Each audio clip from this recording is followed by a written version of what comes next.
तो एक बार फिर से स्वागत है आपका ब्रेक के बाद।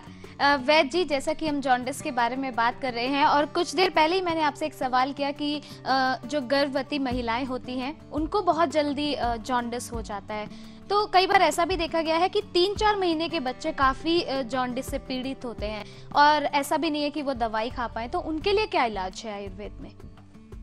सबसे पहले हमें ये देखना चाहिए कि उनका कारण क्या है। कई बार बच्चे को, नवजात शिशु को धूप नहीं दिखाई जाती। यदि हम थोड़ी सी धूप उनको दिखाएं, इससे हमें बहुत फ़ायदा लगता है। तो ये छोटी मोटी बीमारी तो इसी से ही दूर हो जाती हैं। अन्यथा अगर 3-4 महीने का बच्चा है तो पुनर्नवा एक जड़ी बूटी आपने देखा होगा बरसात के दिनों में, या जहाँ पर नमी होती है वहाँ पे लटकी रहती है, छोटे छोटे पत्ते होते हैं, ग्रामीण लोग सब जानते हैं। उसका थोड़ा सा रस कूट करके निकाल करके 2-3 बूंद यदि हम बच्चे के मुंह में डालें जी, तो उसको ये बीमारी दूर हो जाएगी जी। और यदि महिला को भी है तो उसको खान पान में विशेष ध्यान रखना चाहिए। मैंने पहले भी कहा कि खून की कमी ना हो, डिलीवरी के बाद दूसरा जन्म है, उसको खून की कमी ना हो, इस चीज का विशेष ध्यान रखा जाना चाहिए। और जॉन्डिस से रोकथाम के लिए और इसको दूर रखने के लिए क्या क्या हमें करना चाहिए, किस तरह से इससे दूर रहा जा सकता है? सबसे पहले खान पान का विशेष ध्यान रखना चाहिए। खान पान हमारा बहुत सात्विक हो, बहुत तला भुना ना हो, पानी उबला हुआ हो या फिल्टर हो। पानी से ही ये बीमारी फैलती है। पानी का विशेष तौर पे ध्यान रखें और हम मांस, मदिरा, तला हुआ, खट्टा, अचार, मिर्च मसाले, इनको थोड़ा बचना चाहिए। ये बीमारी बरसात में बहुत तेज़ी से फैलती है, तो गंदगी से हमें बहुत बचना चाहिए जी। और एक छोटा सा प्रयोग और बताता हूँ, केले का। केले को भीगे हुए चूने से लेप कर दो और उसको रात को ओस में रख दो। सुबह उसको निकाल करके, छील करके यदि हम सेवन करें तो मैं ये कह सकता हूँ कि पीलिया नामक बीमारी हमारे शरीर से बहुत दूर रहेगी। क्या बात है। तो दर्शकों, अगर आप अपनी जेब ढीली नहीं करना चाहते हैं, बिल्कुल आसान और अचूक उपाय जानना चाहते हैं किसी भी बीमारी का, तो आप जल्दी से कॉल कीजिए, क्योंकि आप डायरेक्ट बात कर सकते हैं वैद्य जी से। लगातार स्क्रीन पर नंबर्स दिए जा रहे हैं।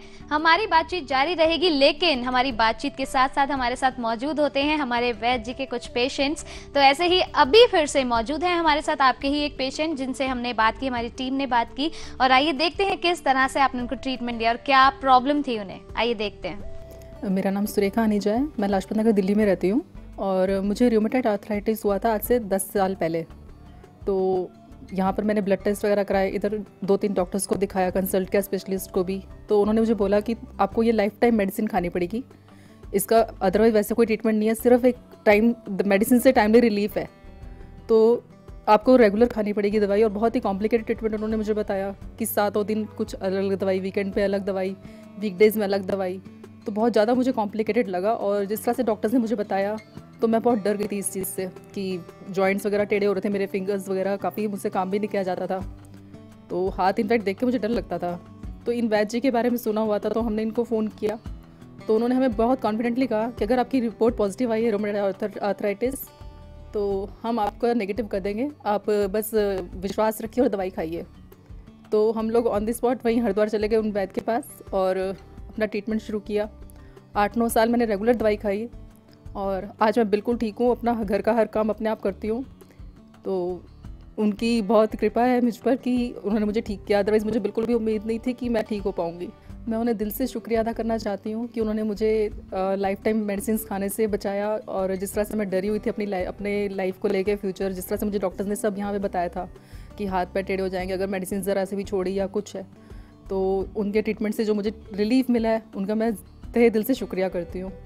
तो वैद्य जी, ये थी सुरेखा अनीजा जी जिनको आर्थराइटिस की बीमारी थी। तो किस तरह से ये आपके पास आई और क्या ट्रीटमेंट्स दिए और क्या प्रॉब्लम थी इनके साथ? शहरों में खास तौर पे ये बीमारी बहुत देखी जा रही है। मैं हर एक को कहता हूँ कि दूध अपने आप में एक पूर्ण आहार है। शहरों में दूध तो रहा ही नहीं, और सही बात तो ये है कि गांव में भी दूध नहीं रहा। दूध में जितना अच्छा कैल्शियम है उतना और किसी चीज़ में नहीं है।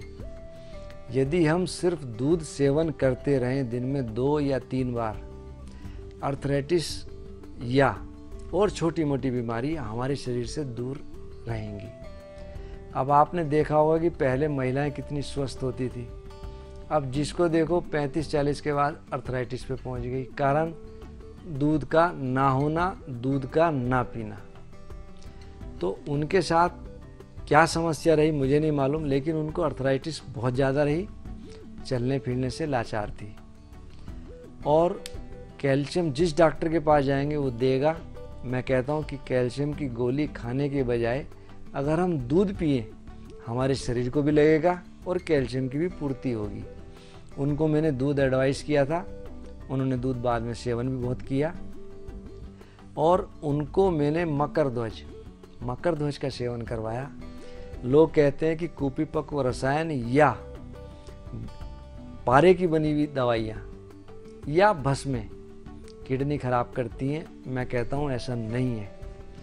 किडनी सिर्फ वही दवाई खराब करेंगी जो कच्ची होंगी, जिनके अंदर पारा ठीक नहीं होगा या भस्में पूर्ण शास्त्रोक्त विधि से नहीं बनी होंगी। मकर ध्वज में 3 ही दवाइयाँ हैं, गंधक, पारा और सोना। यदि सही विधि से बना है तो इससे अच्छा रसायन नहीं है। ऐसी कोई बीमारी नहीं है जो इस दवाई से दूर ना होती हो।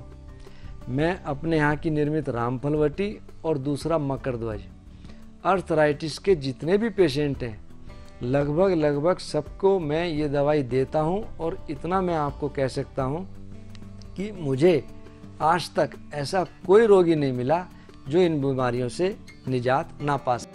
दर्शकों, जैसा कि अभी आपने सुरेखा जी को देखा, हो सकता है सुरेखा जी की इस बीमारी से आप भी जूझ रहे हो या फिर आपके परिवार के कोई सदस्य या आपके मित्र, लेकिन घबराने की जरूरत नहीं है, क्योंकि जब है वैद्य जी साथ तो घबराने की नहीं है बात। आप कॉल कर सकते हैं वैद्य जी से डायरेक्ट बात करने के लिए, लगातार स्क्रीन पर नंबर्स दिए गए हैं। तो वैद्य जी, अब जैसे कि हम पीलिया की बात कर रहे थे, जॉन्डिस की हम बात कर रहे थे, तो मैं चाहूंगी कि कुछ थोड़ा बहुत और बताएं कि किस तरह से जो पीलिया है उससे दूर रहा जा सकता है, ताकि पीलिया आए ना। जब पीलिया ही नहीं होगा तो दवाइयों की जरूरत नहीं पड़ेगी। तो उसके लिए मैं चाहूंगी आप हमारे दर्शकों को कुछ बताएं। ऋचा जी, एक प्रयोग बताता हूँ। जो मंदाग्नि हो, भूख ना लगती हो, भोजन का पाचन पूरा ना हो, संग्रहणी हो, दस्त बहुत लगते हो या दूध का पाचन ना हो और जॉन्डिस होने के चांस हो, जॉन्डिस हो या ना हो लेकिन उसके चांस बन रहे हो, आसपास के इलाके में जॉन्डिस बढ़ रहा हो, तो एक दवाई बहुत ज़्यादा सिंपल सी है, वर्धमान पीपली। वर्धमान पीपली में आप 2 पीपल कूट करके हल्का कूट लें और दूध में डाल करके 200 ग्राम दूध और 200 ग्राम पानी उबाल लें। जब पानी खत्म हो जाए, सिर्फ दूध की मात्रा रह जाए, तो उस पीपल को खा करके ऊपर से दूध ले लें। या यह प्रयोग हम गोमूत्र में या मट्ठे में भी कर सकते हैं, जो हमारे शरीर के अनुकूल हो। जो हमारे शरीर के लिए आसपास के इलाके में मट्ठा हो तो बहुत अच्छा, मट्ठा नहीं होता तो दूध ले लें, गोमूत्र ले लें, जो आपको उपलब्ध हो। इस छोटे से प्रयोग से, ये प्रयोग 11 दिन तक एक पीपल रोज बढ़ाएं अपने शरीर के बल के हिसाब से, और उसके बाद एक पीपल घटाएं। अगर हमको 6 पीपल के बाद ही दिक्कत होने लगे, शरीर में बेचैनी सी होने लगे, वैसे ये होती ही नहीं, तो उसको वहीं रोक करके कम कर लें। लेकिन ये 11 पीपल तक हम आराम से ले सकते हैं। इस प्रयोग से ना जॉन्डिस होगा, जॉन्डिस होगा तो वो दूर होगा, और पेट की समस्त बीमारियां इससे दूर होंगी। तो वैद्य जी, एक खास सवाल जो मैं आपसे करना चाहूंगी, शायद आप बता भी चुके होंगे, लेकिन फिर भी चाहूंगी कि जाते जाते आप हमारे दर्शकों को बताएं कि जो लोग पीलिया से जूझ रहे हैं, जिनको ये बीमारी है, उनका खान पान कैसा होना चाहिए और किन चीजों से, खाने पीने की चीजों से उन्हें दूर रहना चाहिए। पीलिया के लिए हमें ऐसा भोजन करना चाहिए जिसके कारण हमारे लीवर पे लोड ना पड़े। जैसे कि गरिष्ठ भोजन नहीं करना चाहिए, तला हुआ अवॉइड करना चाहिए। जो हमको बहुत ज़्यादा सुपाच्य हो, लौकी है, तोरी है, टिंडा है, परवल है, उबली हुई सब्जियां, इनका सेवन करें। साथ में अगर किसी के पास मट्ठा उपलब्ध हो, अमृत तुल्य है, मट्ठा बहुत अच्छा फ़ायदा करता है। अगर गन्ना का मौसम है या गन्ना उपलब्ध हो, गन्ने का रस बहुत फ़ायदा देगा। नहीं तो आप मौसमी का रस ले लें, मौसमी बहुत अच्छी है। गाजर बहुत ज़्यादा अच्छी है, गाजर के सीज़न में यदि हम गाजर लें बहुत ज़्यादा अच्छी, गाजर का रस लें या उबली हुई सब्जियों का सूप लें तो ये बीमारी वैसे ही दूर होने लगेंगी। साथ में मैं एक बात और कहूँगा, पीलिया के अंदर हमें लघु विरेचन चूर्ण कोई ना कोई लेना चाहिए जिससे हमारी पेट की शुद्धि रहे। उसके लिए मैंने पहले भी कहा त्रिफला सबसे अच्छा है। त्रिफले से हम पेट की शुद्धि करें तो हमारे लीवर को आराम भी मिलेगा और दूसरा ये बीमारी जल्दी दूर भी होगी। तो इसके लिए क्या आपके पिटारे में कोई मुहावरा? बस इतना ही कहूँगा, वेगो को मलमूत्र के नहीं रोकना ठीक, दूर रहेंगी बीमारियां पेट रहेगा ठीक। क्या बात है, आपके मुहावरे और आप।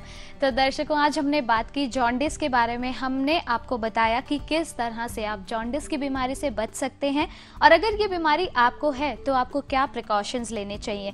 लेकिन अगर आपके जहन में कोई भी ऐसा सवाल है जो आप वैद्य जी से करना चाहते हैं या आपको लगता है कि यहाँ पर आपके सवाल का जवाब आपको मिल सकता है, तो स्क्रीन पर दिए गए नंबर्स पर आप कॉल कर सकते हैं। और अगर आप वैद्य जी से पर्सनली मिलना चाहते हैं तो वैद्य जी का पता है